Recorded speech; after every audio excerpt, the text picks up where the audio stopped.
ఇక్కడ అనంతరాములు గారు ఉన్నారు, మా ప్రిన్సిపల్ కన్జర్వేటర్ ఆఫ్ ఫారెస్ట్ ఉన్నాడు. ఇదే మాదిరిగా ఏదైతే ఫారెస్ట్ సర్వీస్ ఒకటి ఉంది, ఐఎఫ్ఎస్ ఇండియన్ ఫారెస్ట్ సర్వీస్ ఉంది, కానీ అంకారావుకి ఐఎఫ్ఎస్ లేదు. కానీ నిజమైన ఐఎఫ్ఎస్ ఆఫీసర్ కంటే ఎక్కువ పనిచేసిన వ్యక్తి, అడవుల్ని పరిరక్షించిన వ్యక్తి, పరిరక్షిస్తున్న వ్యక్తి అంకారావు. ఒప్పుకుంటారా అని మిమ్మల్ని అడుగుతున్నా. అందుకే అంకారావుని రాష్ట్ర ప్రభుత్వ సలహాదారుగా ఫారెస్ట్ పర్యావరణ కోసం నియామకం చేస్తున్నాం. అంటే ఈ రోజు నుంచి ఆర్డర్ ఇష్యూ చేస్తాం. ఆయన నల్లమలై ఫారెస్ట్ కాపాడతాడు, ఆయన ఆలోచనలన్నీ అమలు చేస్తాడు, మేమిచ్చే స్ఫూర్తిని కూడా తీసుకుంటాడు. డిప్యూటీ సీఎం గారు ఇచ్చే ఆదేశాలు తీసుకుని నల్లమలై ఫారెస్ట్ కాపాడమే కాకుండా రాష్ట్రం మొత్తం ఈ చెట్లు నీ ఆశలు ఏవైతే ఉన్నాయో, ఇంతవరకు నువ్వు మాటల్లో చెప్పావు, నువ్వు సింగిల్ గా పోరాడావు, ఇప్పుడు ప్రభుత్వం పూర్తిగా సహకరిస్తుంది. చేసి నిరూపించుకునే బాధ్యత అంకారావు నీ పైన పెడుతున్నా, చేయాలని మరొక్కసారి నీకు విజ్ఞప్తి చేస్తున్నా. ఈరోజు ఒక్కరోజే 1 కోటి చెట్లను నాటుతున్నాం. ఈ సంవత్సరం 5 కోట్ల మొక్కలు నాటబోతున్నాం. అయితే ఈ 5 కోట్లే కాకుండా 50% గ్రీన్ కవర్ ఈ రాష్ట్రంలో ఉండాలి. ఇటీవల గవర్నమెంట్ వచ్చింది, వాళ్ళకి చెట్లంటే తెలియని గవర్నమెంట్. అది చెట్టు వల్ల ఉపయోగం తెలియదు, చెట్లు నరకడం తప్ప చెట్లు పెట్టనే గవర్నమెంట్. అది ఎక్కడన్నా ముఖ్యమంత్రి హెలికాప్టర్లో పోతా ఉంటే కింద నుండే చెట్లన్నీ ఎగిరిపోతాయి. ఈ రోజు నేను వస్తున్నా, మా ఉప ముఖ్యమంత్రి వస్తున్నాడు. ఎక్కడైనా ఒక్క చెట్టు నరుకుతున్నావా తమ్ముళ్ళు, చెల్లెమ్మలు, మీరే చెప్పమని మిమ్మల్ని అందరూ అడుగుతున్నా. చెట్లు పెంచడం బాధ్యత, చెట్లు నరకడం దుర్మార్గం. కొన్ని దేశాల్లో అయితే శాశ్వతంగా జైల్లో పెడతారు చెట్లు నరికితే. చెట్టు నరకాలంటే కూడా ప్రభుత్వ పర్మిషన్ ఇస్తే తప్ప చెట్టు నరకడానికి వీలు లేదు. చెట్టు నరికితే మనిషిని చంపినటువంటి నేరంగా చిత్రీకరించి వాళ్ళపైన యాక్షన్ తీసుకునే పరిస్థితి వస్తుంది. 4-5 సంవత్సరాల్లో మన రాష్ట్రం కనీసం 37% గ్రీన్ కవర్ కావాల్సిన అవసరం ఉంది. దీనికి హార్టికల్చర్ డెవలప్ చేస్తాం. మీ లైఫ్ లో 10 చెట్ల కంటే ఎక్కువ పెట్టి మేము పెంచుతున్నామని చేలిపైకెత్తండి. ఓకే, అందరూ ఆక్సిజన్ తీసుకుంటున్నారా లేదా? గాలి పీలుస్తున్నారా లేదా? మిగిలిన వాళ్ళకి గాలి పీల్చే అర్హత ఉందా? ఇప్పుడు ఏం చేస్తారో చెప్పండి. చెట్లు పెడతారా లేదా? చెట్లు పెట్టే బాధ్యత మీద అవునా కాదా? అవునంటే చేలిపైకెత్తండి. ఇదే నేను కోరుకుంటున్నా. ఒక అవేర్నెస్ రావాల్సిన అవసరం ఉంది. పద్మశ్రీ వనజీవి రామయ్య నా దగ్గరికి ఎప్పుడూ వచ్చేవాడు. ఎప్పుడు వచ్చినా ఒక చెట్టు తీసుకొచ్చేవాడు. ఊరూరు తిరిగేవాడు, అందరికీ విత్తనాలు పంచేవాడు.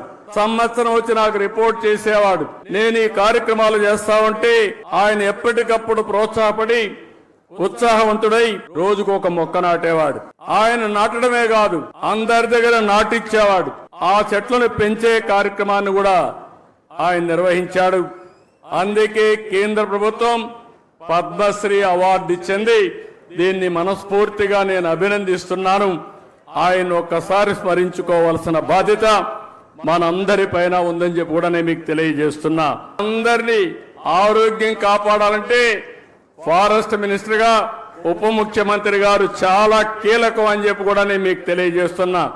నా మనసుకు దగ్గరుండే సబ్జెక్టు పర్యావరణం, చెట్లు పెంచే కార్యక్రమం అని చెప్పి కూడా నేను మీకు తెలియజేస్తున్నాను.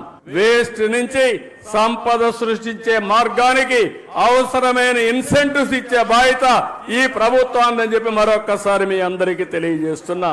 వచ్చే ఏడాది జూన్ 5కి మొత్తం రాష్ట్రాన్ని సింగిల్ యూజ్డ్ ప్లాస్టిక్ రహితంగా మారుస్తాం. ఇలాంటి కార్యక్రమాలతో ముందుకు పోతున్నాం. రాఖీలు కట్టడం, రేపటి నుంచి మా చెల్లెమ్మలకు విజ్ఞప్తి చేస్తున్నా. ఏ అన్నయ్యకు రాఖీ కట్టాలన్నా ఆయన మూల నక్షత్రం తెలుసుకోండి, దానికి సూటబుల్ విత్తనాలు ఇస్తాం. మీరు శుభం కోరుకుంటున్నారు, ఇప్పుడు బెస్ట్ విషెస్ ఇస్తున్నారు. కానీ భవిష్యత్తులో ఆయన భవిష్యత్తు బాగుండాలంటే నక్షత్రం ఆ నక్షత్రానికి ఏ చెట్టు సూటబులో ఆ విత్తనాలతో అతనికి రాఖీ కట్టాల్సిందిగా మిమ్మల్ని అందరినీ కోరుతున్నా. ఈ సంవత్సరమే ఈ ఉద్యమానికి శ్రీకారం చుట్టాలి. ఈ రాఖీ పండుగ నుంచే ప్రారంభించాలి. రాఖీలు తయారు చేసే వాళ్ళందరికీ విజ్ఞప్తి చేస్తున్నా, నక్షత్రం, చెట్టు పేరు, విత్తనం పేరు, ఈ రెండే ఉంటాయి. ఇది మీరు నచ్చిన వ్యక్తికి మీరు కట్టేటప్పుడు ఆయన నక్షత్రం కనుక్కొని దాన్నే కొనండి, అదే కట్టండి. దీనివల్ల రాష్ట్రం మొత్తం చెట్లు పెంచడానికి ప్రత్యక్షంగా పరోక్షంగా మీరు కృషి చేసినట్టు అవుతుందని చెప్పి నేను మీకు తెలియజేస్తున్నా. ఒక గ్రీన్ కవర్ పెంచడం, ఒక పక్క గ్రీన్ ఎనర్జీకి ముందుకు పోవడం, ఇంకో పక్క సర్క్యులర్ ఎకానమీతో అనుసంధానం చేసుకోవడం, ఇంకో పక్క యోగా ప్రాక్టీస్ చేయగలిగితే అదే నిజమైన స్వచ్ఛ ఆంధ్రప్రదేశ్, స్వర్ణ ఆంధ్రప్రదేశ్ అని చెప్పి నేను మీకు తెలియజేసుకుంటూ, ఈరోజు దీనికి మేమందరం కూడా ఏమేం చేయాలో చేస్తాం. మీరు కూడా సహకరించాలి. చెట్టు మనకి ఆధారం. కేవలం పక్షులకి వీటికే కాదు, ప్రతి ఒక్కరికి చెట్టు లేని జీవితాన్ని ఊహించుకోండి. ఇదివరకు మనం పెరిగేటప్పుడు ఒక 30 సంవత్సరాల క్రితం ఎవరన్నా మా ఇంటికి వెళ్ళాలి అంటే అక్కడ పెద్ద మర్రి చెట్టు ఉంటుంది. ఆ మర్రి చెట్టు నుంచి కుడి చేతిలోకి వెళ్తే ఈ దారి ఉంటుంది. ఎవరి ఇల్లు ఫ్రెండ్ ఇల్లు తెలియాలంటే ఎలారా మీ ఇంటికి రావడం అంటే మా ఇంటి ముందు గోరింటాకు చెట్టు ఉంటుంది. ఇట్లాంటివన్నీ పోయినాయి. ఇప్పుడు అసలు చెట్టే ఆనవాళ్ళు అయ్యేది. అలాంటి చెట్లని మనం సంరక్షించుకోవడం మానేసాం. కానీ అదృష్టవశాత్తు మనకి ప్రకృతిని పరిరక్షించగలిగే అవగాహన ఉన్న ఒక బలమైన వ్యక్తి మనకు ముఖ్యమంత్రిగా ఉన్నారు మనకి. అందుకు మనం నిజంగా మనం గర్వించాలి.